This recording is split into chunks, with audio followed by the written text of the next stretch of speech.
ازيكم حبايبي واخواتي واصحابي واحلى مشاهدين في الدنيا. النهارده بقى بنعمل معاكم عشا خفيف كده جميل. قلنا بقى ما فيش اللي عندنا شويه لحمه معصجه كده ودقيق. قلنا نعمل معاكم حاجه عظمه كده وجميله واحلى من الفطاير اللي بنشتريها من بره الغاليه دي. انت بتجيبي الفطيره الكبيره باللحمه ب 200 جنيه، انت هتعملي 5 فطيرات من كوبايتين دقيق، بس كوبايتين دقيق وربع كوبايه ميه دافيين، هنحط فيهم كيس خميره او معلقه خميره كبيره، ومعايا ربع كوباية يعني أكتر من ربع حاجة بسيطة هنقلب بيهم العجينة بتاعتنا، هياخد يعني كل دي كله هياخد معانا بالضبط نُص كوباية مَيّة، وهنقلب العجينة بتاعتنا. العجينة بتاعتنا هتبقى طرية مش ناشفة خالص، هتبقى معانا تاخد وتدّي كده زي ما أنتم شايفين، باعجنها معاكم، بتاخد حوالي 10 دقايق عجن لحد ما تدّيني طراوة كده، وتبقى معايا عجينة طرية وجميلة وسهلة الفرد معاكِ. هتسيبيها ترتاح حوالي من نُص ساعة لساعة. باسيبها ترتاح لحد ما تبقى كويسة، بادهنها زيت وباسيبها وباغطّي عليها وباسيبها. باكون مجهّزة معايا اللحمة المفرومة اللي أنا معصّجاها، ومعايا جبنة موتزاريلا، ومعايا زبدة حوالي 3 معالق زبدة كبار، مسيّحاهم تسييحة بسيطة كده على النار. وأنا معايا كده عملت العجينة معايا شكّلتها قبل ما أسيبها ترتاح شوية، شكّلتها وسِبتها ترتاح وهي عجينة. باسيبها ترتاح 10 دقايق وبعد كده باقرّصها حوالي تقعد نُص ساعة. بتفضل معايا كده أقراص حوالي 8 أقراص. عملت لكم برضه طريقة تخلّي القرصة الواحدة منها تعمل واحدة أو 2 على بعض تبقى مورقة برضه وأكبر شوية، يعني عملت حوالي 5 فطيرات. شايفين معايا بابدأ أشكّلها، بسم الله ما شاء الله ولا حول ولا قوة إلا بالله. أبدأ أفرد كده الفطيرة معايا بتاخد وتدّي إزاي، بدأت كده ارتاحت كويس جدًا، خدت حوالي ساعة إلا ربع كلّها بالراحة بتاعتها. بدأت كده خلاص بافرد من جوّه لبرّه كده بالزبدة بتاعتي لحد ما فردت معايا.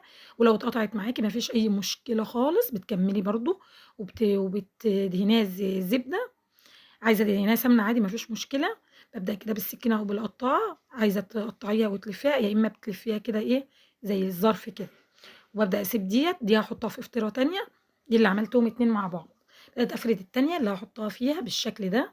عايزة تعملي بالشكل ده عشان تورّقيها ماشي، عايزة تلفّيها زي الظرف ماشي. بدأت كده ألِم كل وسِبت حتّة بس هي اللي كبيرة، هافردها كلّها على العجينة بالشكل اللي أنتم شايفينه ده.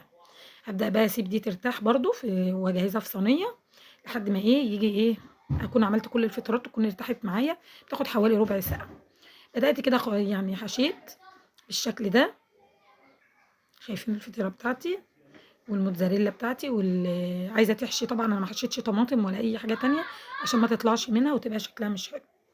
بدأت كده خلّصت كده الفطيرات بتاعتي بالشكل ده وسِبتها ترتاح، ومجهّزة طبعًا صواني مدهونة زبدة أو زيت أو سمنة إن أنا هاسوّي فيها. عايزة تعمليها في طاسة على النار بتتعمل برضه ما فيش مشكلة وسهلة وبسيطة، مش هتاخد 10 دقايق. شايفين حبايبي دي الفطيرة التالتة باعملها معاكم بالشكل ده أهو. شايفين بافرد ما شاء الله ارتاحت أكتر من التانيين كمان، لأنها كانت خدت وقتها في الراحة خالص.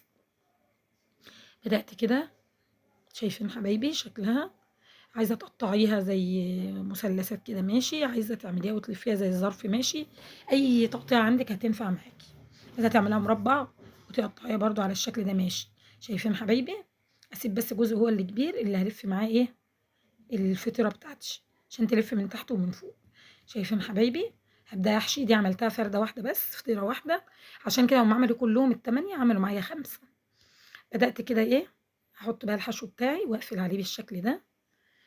دي برضه حلوة مش مشكلة، لو أنتِ عايزة تعمليها هتعمل معاكِ فطاير كتير جدًا، كانت ممكن تعمل معايا 8.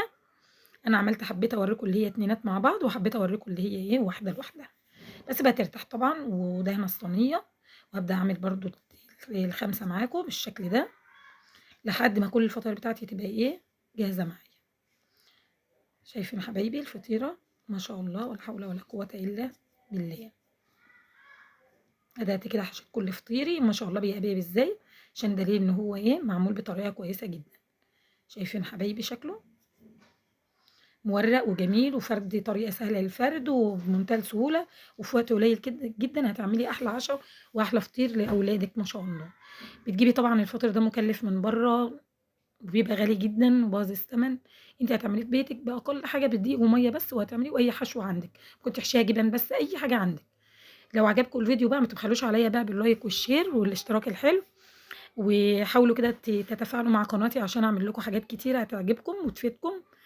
يا ريت يا رب كده إن شاء الله نشوفكم في خير وسعادة وبصحة، ودايمًا إيه، يعني تعملوا حاجات حلوة وربنا يبارك لكم في حياتكم.